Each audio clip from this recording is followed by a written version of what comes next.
Bayangkan, tinggal di luar negeri selama belasan tahun, dikelilingi oleh budaya yang berbeda dan bahasa yang terus berubah setiap hari. Banyak orang biasanya perlahan menyesuaikan diri hingga bahasa ibu mereka mulai jarang terdengar. Namun menurut seorang artis terkenal asal Malaysia, ada satu hal yang membuat orang Indonesia terasa berbeda. Dimanapun mereka tinggal, bahkan setelah 15 atau 20 tahun menetap di negara lain, kebanyakan dari mereka tetap berbicara menggunakan bahasa Indonesia. Bagi sang artis, hal ini bukan sekadar kebiasaan biasa, melainkan sebuah tanda kuat dari identitas dan rasa nasionalisme yang dimiliki masyarakat Indonesia. Dalam sebuah wawancara, ia mengaku cukup terkesan ketika melihat bagaimana warga Indonesia mempertahankan bahasa mereka meskipun hidup jauh dari tanah air. Menurutnya, tidak sedikit orang yang setelah lama tinggal di negara lain mulai meninggalkan bahasa ibu mereka dan lebih sering menggunakan bahasa asing. Tetapi yang ia lihat pada orang Indonesia justru kebalikannya. Mereka tetap menggunakan bahasa Indonesia dalam kehidupan sehari-hari, bahkan dengan sengaja mengajarkannya kepada anak-anak mereka sejak kecil agar identitas budaya tersebut tidak hilang. Bagi sang artis, bahasa bukan sekadar alat komunikasi semata. Bahasa adalah simbol jati diri. Cara seseorang berbicara seringkali mencerminkan dari mana ia berasal serta budaya apa yang membentuk dirinya. Karena itulah, ketika ia melihat orang Indonesia tetap bangga menggunakan bahasa mereka sendiri di luar negeri, ia merasa hal tersebut layak dihargai dan bahkan patut dijadikan contoh. Ia kemudian menyinggung kondisi yang menurutnya terjadi di negaranya sendiri. Ia merasa penggunaan bahasa Melayu di Malaysia terkadang tidak selalu mendapatkan prioritas sebagaimana mestinya, bahkan dalam beberapa acara resmi. Padahal, dalam konstitusi negara, bahasa Melayu telah ditetapkan sebagai bahasa kebangsaan. Namun dalam praktik sehari-hari, masih terdapat situasi di mana bahasa Inggris justru lebih sering digunakan, termasuk dalam beberapa forum formal atau kegiatan pemerintahan. Hal inilah yang membuatnya mulai membandingkan sikap masyarakat Malaysia dengan masyarakat Indonesia. Ia melihat bahwa orang Indonesia cenderung lebih konsisten dalam mempertahankan bahasa mereka sebagai bagian dari identitas nasional. Bahkan, ketika mereka tinggal di negara lain, mereka tidak merasa perlu mengubah cara berbicara hanya agar terlihat lebih menyesuaikan diri dengan lingkungan sekitar. Menurutnya, ada fenomena menarik yang kerap terjadi. Ketika orang Indonesia datang ke Malaysia, mereka tetap berbicara menggunakan bahasa Indonesia dengan percaya diri. Namun yang menarik, justru banyak orang lokal yang kemudian mencoba menyesuaikan diri dengan cara berbicara mereka. Situasi ini menunjukkan bahwa rasa percaya diri terhadap bahasa sendiri memiliki peran yang sangat besar dalam membentuk identitas suatu bangsa. Ia juga menyoroti bagaimana bahasa Indonesia memiliki posisi yang sangat kuat karena digunakan secara luas oleh seluruh masyarakatnya.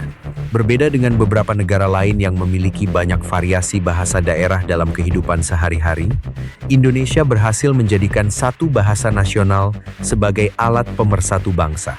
Inilah yang membuat bahasa Indonesia memiliki kekuatan identitas yang begitu jelas di mata masyarakatnya.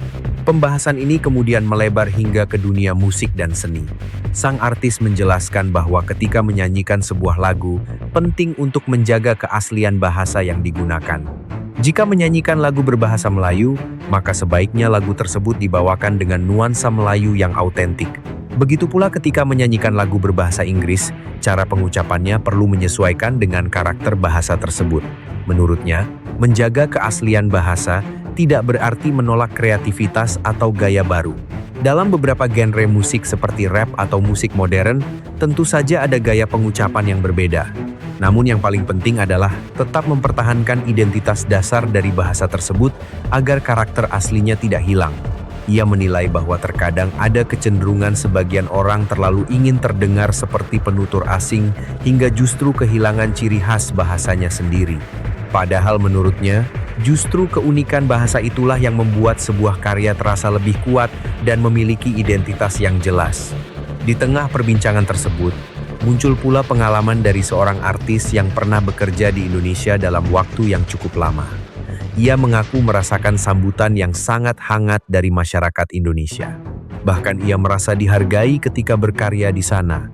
Setelah bertahun-tahun menjalani karier di Indonesia, ia akhirnya kembali bekerja di Malaysia dan merasa bersyukur karena mendapatkan kesempatan untuk berkontribusi di negaranya sendiri. Fenomena ini sebenarnya menunjukkan betapa besar pengaruh budaya Indonesia di kawasan Asia Tenggara. Beberapa pengamat bahkan menyebut bahwa Indonesia memiliki pengaruh budaya yang cukup kuat terhadap negara-negara tetangga, baik melalui bahasa, musik, media, maupun dunia hiburan. Dalam beberapa waktu terakhir, hal ini juga sering dibahas oleh sejumlah kreator konten dari Malaysia. Mereka melihat bahwa banyak istilah atau gaya bahasa Indonesia yang mulai populer di kalangan masyarakat, bahkan kadang digunakan dalam percakapan sehari-hari. Bagi sebagian orang, fenomena ini menunjukkan bahwa budaya Indonesia memiliki daya tarik yang cukup besar di kawasan tersebut. Namun yang menarik, sebagian pembuat konten dari Malaysia justru tidak melihat hal ini sebagai sesuatu yang negatif. Sebaliknya, mereka menggunakan fenomena tersebut sebagai pengingat bagi masyarakat Malaysia agar semakin mencintai budaya dan bahasa mereka sendiri.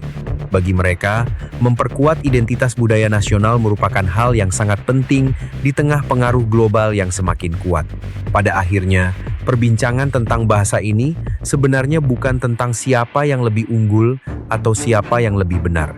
Baik bahasa Indonesia maupun bahasa Melayu berasal dari akar budaya yang sama dalam rumpun bahasa Melayu Austronesia. Oleh karena itu, hubungan keduanya sebenarnya sangat dekat dan telah saling memengaruhi selama ratusan tahun. Yang paling penting dari semua ini adalah kesadaran bahwa bahasa memiliki peran besar dalam membentuk identitas sebuah bangsa. Ketika masyarakat bangga menggunakan bahasa mereka sendiri, secara tidak langsung mereka juga sedang menjaga warisan budaya yang telah diwariskan oleh generasi sebelumnya. Fenomena orang Indonesia yang tetap mempertahankan bahasa mereka dimanapun berada menjadi contoh menarik tentang bagaimana identitas nasional dapat terlihat dari hal yang sederhana, yaitu cara seseorang berbicara dalam kehidupan sehari-hari.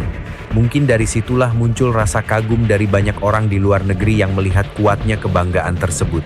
Pada akhirnya, perbincangan mengenai bahasa ini menunjukkan bahwa identitas sebuah bangsa seringkali tercermin dari hal-hal sederhana dalam kehidupan sehari-hari. Cara seseorang berbicara, memilih kata, hingga bagaimana ia tetap mempertahankan bahasanya di tengah lingkungan yang berbeda dapat menjadi cerminan rasa bangga terhadap asal-usulnya. Inilah yang membuat banyak orang merasa kagum ketika melihat masyarakat Indonesia tetap menggunakan bahasa mereka sendiri, bahkan setelah bertahun-tahun tinggal jauh dari tanah air di luar negeri.